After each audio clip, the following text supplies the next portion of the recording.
It's the Real Estate Podcast, brought to you by ANZ Home Loans for financial well-beings. Hey, welcome back to another episode of the Real Estate Breakfast. Yes, another 24 hours has passed, and if you own property, that has more than likely increased depending on your postcode. As we talk property news once again this morning, as heard on iHeartRadio, Spotify, Apple Podcasts and Amazon. Into a Tuesday. Nice to get Monday out of the way. September the 24th today. We have October in our sights. And you know what that means. Hit October. No doubt about it. We are starting to count down towards the end of the year. Scary stuff. Now, Melbourne's housing market is seeing price surges as new home approvals decline, impacting buyers' wallets. Now, despite the Victorian Housing Statement's goal to build 80,000 homes annually, data from the Australian Bureau of Statistics, now that is telling us that 17 metropolitan councils have seen significant drops in approval. And PropTrack has reported that in 12 of these areas, unit prices have soared, with the city of Whitehorse recording an 8.7% jump as approvals fell by 550. Yarra saw a 7.8% increase in Marybeck units. They rose by 6.6%.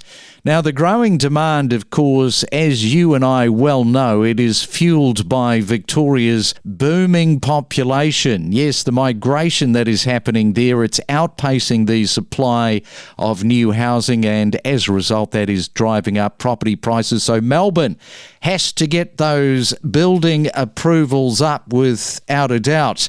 Well, let's go a little bit further down the road, and this time to Canberra, because we are catching up with Jess Doolan, a partner from Stone Real Estate in Gungahlin. And a very good morning to you, Jess. Welcome to the Real Estate Breakfast. Thank you so much for having me. So tell us a little bit about your 2024 and anything that might stand out for you. Yeah, 2024 has been quite an interesting market, I would say, here in the ACT. We definitely come off such huge growth through that COVID period, and then we did see a bit of correction through the interest rate cycles. But I would say we're back to a stable market, which is great. Definitely people are starting to get a lot more confident to get into the market now, with interest rates on hold and continuing to be on hold. So it has been quite an interesting market to work through and to guide, I guess, our agents through. Longer days on market, more stressed sellers, more conservative buyers. But overall, we have seen quite a stabilisation in the market here. You know, I said at the start there, 24 hours has passed since we were last on air. And, 24 hours, it sort of ticks up, doesn't it, in terms of property prices incrementally every 24 hours, depending on the postcode, you're making money. Yeah, definitely. I think bricks and mortar are the safest investment. So there's always people looking to transact, especially in the market that we're about to enter into in the spring market here in the ACT. We have the largest inter and out-of-state transfer in the country around this time. So things keep ticking along, which is really nice. And there's definitely people starting to be more confident to transact. Yes, confidence is definitely creeping back into the market. Now, let's talk about you there and your staff. You were telling me off here you've got 20 staff.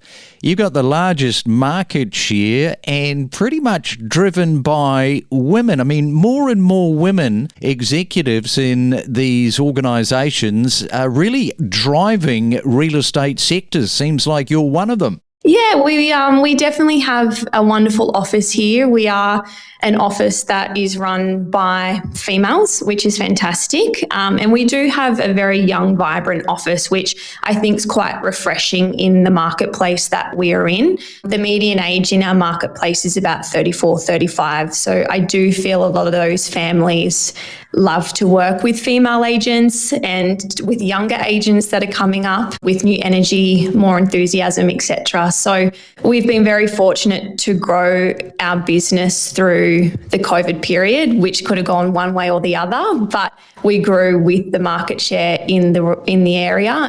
You know, you say the word vibrant. You've got a vibrant young team there. It's a point of difference, I think, in terms of particularly all women real estate offices. There is just that point of difference that you talk about. No question about it. I know that the males listening to me are saying, what are you saying? We're vibrant men. We know how to be vibrant, but there's a difference when it comes to women sort of banding together. Exactly. Like, I think women buy houses, if we're being completely real, and generally they are quite big decision makers in the process.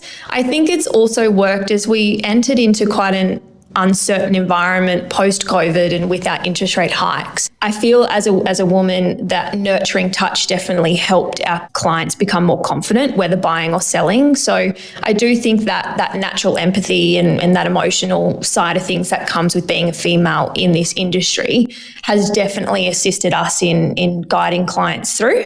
And I always say that it is probably the biggest point of difference for us in our marketplace. Yeah, natural empathy. No argument from me on that point. We are talking to Jess in the ACT. We'll come back. We'll talk more, especially about the spring market, and we'll do that next. Why shout from the rooftops on expensive radio and TV when you can whisper straight into the ears of property lovers? Our listeners are all about bricks, mortar and property transactions. Well, of course, the RBA is meeting this afternoon. What is likely to happen? Well, a Reuters poll of economists are saying it's going to be steady as she goes. They don't see a change. It will remain at 4.3%. And it's true that while other central banks like the US Federal Reserve and the Bank of England have already lowered their rates, economists don't expect that the RBA is going to follow suit, citing ongoing inflationary pressures. And we will bring you that the minute that it comes to hand this afternoon. And joining me is going to be Anthony Landau. Listen to in-depth discussions with industry leaders on investing options, understanding different suburbs with insider perspectives and exclusive tips. And it is a Real Estate Tuesday. We are in Canberra talking with Jess in Gungahlin today, and the Canberra real estate market picking up early with agents reporting increased activity and optimism for this spring surge. Jess, what is going on with the spring market? Because you've got a little bit of an oversupply, you were saying. That is a little bit different to other markets. Yeah, I think we are still a little bit different behind the trends as to what other big cities are doing. Currently, right now, in our specific area, we've got over 500 properties for sale in the region. That has been the biggest I've seen in my career. So that has caused longer days on market, less competition around properties. However, there is still a large proportion of buyers that are out and about looking at homes. And I would say the homes that are doing well and with quicker days on market, as well as more efficient sale prices, are turnkey, ready to move in properties. I think it's really important, if anyone's considering selling in the spring market, to make sure that you're on the shopping list and you're a priority for buyers right now. That the property does need to be a 10 out of 10 in terms of presentation and condition, and they are still fetching fantastic prices regardless of the oversupply that we're experiencing right now. Yes, well, with that oversupply, last week I was talking with Margaret Lomas about these 4 rate cuts that the economists are talking about for 2025. So if you got the buoyant market going on at the moment, plenty of properties, plenty of buyers, you kind of wonder where that's going to be with those 4 rate cuts next year. Definitely. I think this spring market, I would say, is a fantastic time to buy. If you're looking at buying with the supply levels right now and less competitions amongst your other buyers, I think it's definitely something to consider getting into the market for, because as soon as we do start to hear about and see potential rate cuts, that will get the market kick-started again here, I believe, in the ACT. So I do think there are some fantastic buying opportunities out there right now. And yes, as you watch, as soon as there are talks of rate cuts, everyone will perceive the market's at the bottom, and everyone wants to jump into the market when it's at the perceived bottom. So it will be a very interesting 6 months ahead of us, especially during this natural spring market. But I think it is quite stable right now, which is a great time to buy. Now let's talk about your median price there for both houses and units. So what are they sitting at the moment? Median house prices in our district is sitting around 950,000. So that's come back a little bit from, we were sitting around $1 million peak COVID market. The unit median sale price is sitting around that $450,000 mark at this stage. And you were talking about the bottom of the market. There's been an adjustment on price. Do you believe that we're at the bottom of the market where you are? I really do, yes. I think we've corrected. We're naturally going into a period now where we've got a lot of interstate clients coming in. We've got great job security here in the ACT. About 70% of the workforce is in the public service, high income earners. So I do think that will keep the market going through this initial oversupply period. I don't think there's any further room to go backwards. We will probably remain quite stable for the next 6 months. And then hopefully we do start to see a bit more confidence once those rates come down. Yeah, I guess if people are looking at moving into the ACT, into Canberra, they are competing, aren't they, when it comes to the executive market? Like the executive may be the couple and they've got government jobs, they've moved into the ACT. It makes it a little bit frustrating, I would imagine, for different people when they are competing against these people. But it's great for the market because it's definitely importing those types of buyers that do have good incomes can secure the mortgage to buy. Yeah, absolutely. I think the executive couple market have kept our market going, I would say, through 2024. Just with that job security and high incomes, dual incomes, they are more confident to transact at market value, if not slightly over, to jump into the market. So yes, it could be and has been quite frustrating for first home buyers, I would say, that have struggled through the interest rate hikes to compete against those individuals.